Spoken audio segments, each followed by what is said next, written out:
ჩუღურეთის რაიონის სოციალურად დაუცველ მოსახლეობას სამშენებლო მასალები გადასცეს აქციაში დედაქალაქის მერის მოადგილე და ჩუღურეთის რაიონის გამგებელი მონაწილეობდნენ. საერთო ჯამში სამშენებლო ბლოკი, ცემენტი და გოფრირებული თუნუქი საჭიროების შემთხვევაში 675 ოჯახს დაურიგდება.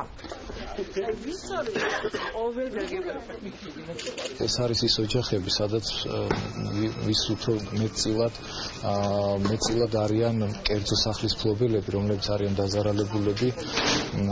ისთანაც თქვათ ვერ შევდივართ იმ პროგრამით, რასაც ქვია ამხანაგობის პროგრამა. აქედან გამომდინარე ჩვენ აუცილებლად ყოველ წელს უნდა დავეხმაროთ ასეთ ადამიანებს, რომელსაც ელემენტარულად არ აქვს საშუალება შეიძინონ ეს სამშენებლო მასალა. ქალაქთა განცხადებების საფუძველზე დღეს მიმდინარეობს სამშენებლო მასალებით დახმარება, მათ შორის დახმარებით ცემენტით, სამშენებლო ბლოკით, გოფრირებული თუნუქით.